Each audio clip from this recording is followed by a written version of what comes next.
vamos a hablar con Ricardo Tuñoque, vocero del Colegio de Biólogos del Perú. Él se encuentra enlazado con nosotros vía Zoom y vamos a hablar de la insuficiente control del dengue, del vector del transmisor del dengue, la Aedes aegypti, este zancudo o zancuda, porque es el zancudo hembra, el que finalmente transmite la enfermedad. Doctor Ricardo Tuñoque, muy buenos días, gracias por estar con nosotros. Muy buenos días, estimado Paco. Qué gusto estar en su medio de comunicación para absorber algunas preguntas y bueno, ser partícipe de la problemática del dengue a nivel nacional.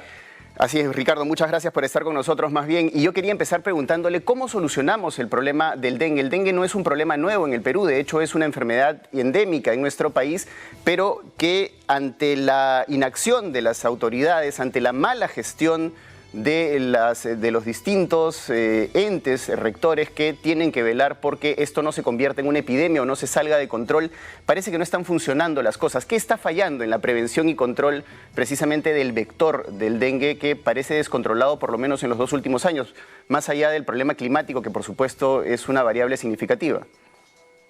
Definitivamente el dengue es una de las enfermedades prevalentes en estos últimos tiempos. El Perú es una de las zonas endémicas con mayor amplitud. Tenemos 24 de las 25 regiones afectadas por la presencia del mosquito Aedes aegypti.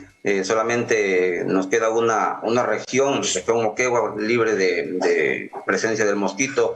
Pero es cuestión de tiempo, ¿no? Sin embargo, para el tema de la transmisión del virus dengue, es el único incriminado en la transmisión de los 4 serotipos que hay para dengue, serotipo 1, serotipo 2, serotipo 3, serotipo 4.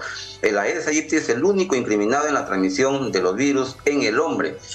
Sin embargo, hay un tema fundamental que es el control del vector, principalmente en sus fases inmaduras, ¿no? En la fase acuática, huevo, larva, pupa, que quizá está un poco no funcionando, ¿no? Y esto es debido, creo que el tema dengue es un tema multisectorial, ¿no? Que involucra no solamente al Ministerio de Salud, sino involucra a muchas otras instituciones, como las municipalidades, los gobiernos locales, el sector educación, el sector agricultura, la fiscalía, la policía, ejército. Ahora me dirán, pero ¿por qué las demás instituciones? Realmente los gobiernos locales son aquellos responsables del ordenamiento territorial dentro de sus jurisdicciones, ¿no? Entonces, esto genera factores de riesgo por el tema del comercio, el tema de viviendas, el tema del abastecimiento de agua, alcantarillado, de recojo y manejo de los residuos sólidos municipales o industriales, que generan factores de riesgo como los criaderos potenciales dentro de la vivienda, dentro del casco urbano o periurbano, y esto genera una significancia muy importante para el tema del mosquito y su dispersión en los diferentes hábitats dentro de un área geográfica. Si bien es cierto, en estos últimos años no ha habido infestación, digámoslo, en distritos como populosos como La Molina, San Borja, esto ha ido tomando importancia debido a que el cambio climático también está afectando, y el mosquito Aedes aegypti es uno de los insectos, uno de los mosquitos que es muy versátil, es muy rápido en adaptarse a los ambientes donde no estuvo. Está ahora por los sobre encima de los 2.500 metros sobre el nivel del mar. Antes se decía que el mosquito era de zonas cálidas o de subtropicales, ahora ya no es tan cierto eso, ¿no? Entonces antes se decía que era de aguas muy claras, transparentes, ahora no es cierto eso. Entonces he ido adaptando la adaptación y eso ha generado factores de riesgo aún mayores y ha permitido que vaya colonizando nuevas áreas geográficas en el Perú. Casi todo el país está pintado de rojo por la presencia del mosquito Aedes aegypti, donde hay transmisión activa del virus, y esto ha generado pues que haya un tema de desbordamiento en algunas regiones, sobre todo en Lima, haya mortalidad por dengue, Entonces esto va a ir incrementándose si no se toman las condiciones o las medidas respectivas para poder intervenir de forma eficaz. Y una de las maneras más eficaces de poder controlar al mosquito y su transmisión de los virus es controlar las fases inmaduras, huevo, larva, pupa, donde todavía no existe la transmisión del virus, porque la transmisión es a través del mosquito hembra adulto, en la fase de adulto. Entonces, si nosotros apuntalamos el control del vector en las fases inmaduras, vamos a tener éxito. Pero para tener éxito hay que diseñar buenas estrategias de intervención, y aquí hay la participación, por un lado, el componente del control del vector, y por otro lado, la atención al paciente, que es la atención hospitalaria o la atención médica, ¿no? Así es. Por el lado del control del vector, tenemos que los profesionales idóneos, debemos tener profesionales idóneos que conozcan la etología, el comportamiento, la biología del organismo mosquito Aedes aegypti, y en eso estamos pues los biólogos, ¿no? Llamados a poder resaltar las estrategias, cómo hacer el control, cómo ese mosquito nos puede sacar la vuelta a través de la adaptación de nuevos hábitos de alimentación, de nuevos hábitos de reproducción. Entonces, bajo esos lineamientos, yo considero que los profesionales idóneos deben estar en las líneas de control tanto del vector como los profesionales que se encargan de la atención al paciente, que son los médicos, las enfermeras, y también el diagnóstico de la enfermedad, los biólogos en los laboratorios. Y esto es una cadena donde todos los profesionales deben participar. Y en el control del vector, sí, algo importante: las coberturas de intervención de viviendas intervenidas, tanto para el control larvario como para el control en la fumigación, deben ser las idóneas. Claro, si no tenemos ahora, Ricardo, buenas coberturas de intervención, las viviendas que se quedan cerradas, o que no se interviene o que no se ingresa, esas viviendas sirven como reservorios para poder nuevamente reponer los mosquitos y reponerlos a las viviendas que han sido intervenidas. Ahora, Ricardo, es importante precisamente lo que tú estás mencionando en materia de participación, además de la ciudadanía. La ciudadanía tiene que estar directamente involucrada también con la prevención, y eso es algo que, desde mi punto de vista, flaquea en la estrategia que ha implementado el gobierno peruano en la lucha contra el dengue. No hay una estrategia de comunicación adecuada que le permita a la población, más allá de lo que produce la enfermedad, pueda estar, digamos, de alguna manera atenta a la prevención, a las señales de alarma, digamos, de la presencia de reservorios de agua o de espacios en donde el zancudo pueda ser, pueda criarse. ¿Cómo estamos trabajando esa parte de la estrategia? Aquí hay dos partes fundamentales. Por un lado, la población debe tener el conocimiento o la práctica, poner en práctica todo lo que se escucha por las redes sociales, por los diferentes medios de comunicación, de cómo eliminar criaderos, de cómo mantener al margen el mosquito Aedes aegypti dentro de nuestra vivienda, cómo controlar al mosquito en nuestra vivienda, que es a través de la eliminación de criaderos, el tapado de los depósitos de almacenamiento de agua de uso doméstico, también el escobillado de los depósitos. Si la población hiciera estas tareas en su domicilio, no fuera ni necesario colocar las bolsitas del herbicida. Porque si bien es cierto, la hembra de Aedes aegypti, cuando se alimenta de sangre humana, miren, puede poner de 100 hasta 120 huevos por día.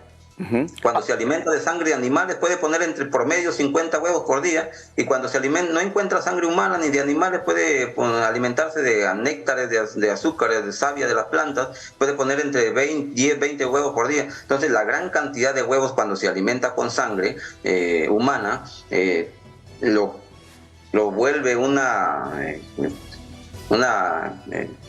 amenaza. Organismo muy reproductor, ¿no? Claro. Muchos huevos ponen por día, y eso hace que la población de mosquitos se incremente. Pero así como la hembra tiene una gran capacidad de oviposición, también los huevos son muy frágiles. Entonces, al mínimo escobillado, con el mínimo movimiento del escobillado, estos huevos se pueden destruir. Entonces, podemos controlar de forma eficaz en la vivienda, sin ningún químico, con solamente el escobillado. Por otro lado, si nosotros tenemos recipientes inservibles en nuestra vivienda, los podemos eliminar. Si no nos están sirviendo, pues hay que eliminarlos. Y por otro lado también el tapado del depósito de almacenamiento de agua es fundamental. Si no hay forma por donde ingrese la hembra a colocar su huevo, definitivamente no va a poder reproducirse, y eso va a ser un control de forma eficiente y de forma eficaz para controlar el mosquito Aedes aegypti. Por otro lado, la estacionalidad que están viviendo quizá en algunas regiones principalmente en Lima, en donde ya están dando trance del calor hacia el frío, hace que por ahí estén incrementándose quizá la sintomatología de infecciones respiratorias, pero que generalmente están asociados a la misma sintomatología de los resfriados comunes o de una gripe con la sintomatología del dengue, ¿no? Entonces, para ambos tienen fiebre, malestar general, dolor de hueso, dolor de cabeza. Incluso en la enfermedad del dengue también hay dolor de garganta, ¿no? Entonces, muchas veces la automedicación viene de ahí, el otro punto. La automedicación, se compran a la farmacia, a la botica, un tratamiento para un resfriado o para una infección respiratoria, y esto, ves, en la botica le van a vender antibióticos o antiinflamatorios no esteroideos como el naproxeno, Apronax, ibuprofeno, y eso genera, por un lado, los antibióticos van a frenar nuestra respuesta inmunológica, y por otro lado, los antiinflamatorios no esteroideos van a generar un incremento del sangrado, que son incompatibles para el tratamiento del dengue. Esos medicamentos son no adecuados para el tratamiento del dengue. Eso van a complicar más bien el cuadro clínico de dengue. Y ahora, por eso que la población puede estar cursando por ahí en casos con dengue con señales de alarma o casos con dengue grave. Ahora, Ricardo, yo le quería preguntar y hacer la pregunta directa. ¿Cuántos biólogos están involucrados en la estrategia que ha desarrollado el gobierno para luchar contra el dengue? ¿Hay biólogos involucrados en esta estrategia en los distintos sectores? En realidad, en las estrategias nacional y regionales sí hay biólogos, pero aún faltan todavía. Por un lado, la estrategia del control del vector es una de las aristas fundamentales, pero ahí hay todavía un déficit de profesionales biólogos, tanto en regiones como en Lima, que se debería fortalecer para poder tener un control, porque el dengue no va a ser de este año 2024, el dengue ha venido para quedarse, y el dengue tiene una gran capacidad para poder resistir y perpetuar su especie. Tal es el caso que los huevos del mosquito Aedes aegypti tienen una capacidad para resistir hasta más de un año en la sequía, y después de un año poder continuar su ciclo de desarrollo biológico. Entonces el mosquito Aedes aegypti va a estar presente en Lima y en todas las regiones, y en eso se debe apuntar por el control del vector a través de la contratación de profesionales biólogos idóneos para poder hacer frente a esta enfermedad que va a ir escalando seguramente en los siguientes años de acuerdo a los datos del cambio climático, y eso va a ir afectando aún más a otras zonas geográficas, a otras provincias, va a ir escalando altitudes, y eso va a generar un impacto mayor en la salud de la población. Yo considero que aquí, no solamente en el tema del control del vector, es importante la presencia del biólogo, sino también el diagnóstico de la enfermedad. Es fundamental la contratación de los profesionales biólogos. Tenemos alrededor de 17,000 biólogos colegiados, pero dentro de los 17,000, pues habremos algo de 5,000, 6,000 biólogos en el sector salud. El resto trabajan tanto en la parte privada o en otros ministerios que no son del Ministerio de Salud. Claro, importantísimo la presencia de los biólogos, siempre de los profesionales, para poner la cuota de conocimiento y de alguna manera contribuir a la lucha. Lo que ha dicho Ricardo Tuñoque es muy cierto. El dengue ha llegado para quedarse, es endémico en nuestro país, y es necesario que las autoridades tomen cartas en el asunto para prevenir futuras epidemias o futuros brotes que van a ser, lamentablemente, y por la cuestión del cambio climático, cada vez más y más agresivos. No hace falta que solo el Ministerio de Salud se involucre, hace falta que se involucre el Ministerio de Vivienda, el Ministerio de Agricultura, todos los ministerios prácticamente, y que la población esté adecuadamente informada, que se le comunique adecuadamente a la población cómo defenderse frente a este vector, el Aedes aegypti. Muchas gracias, Ricardo Tuñoque, vocero del Colegio de Biólogos del Perú, por haber estado en Nativa y, por supuesto, como siempre, las puertas abiertas para que los profesionales puedan darnos su punto de vista y, por supuesto, sus alternativas de solución a los problemas que aquejan a nuestro país. Hacemos una breve pausa en el programa y regresamos. Muchas gracias. Y regresamos con Augusto Álvarez Rodríguez para analizar la coyuntura política nacional. Quédese con nosotros.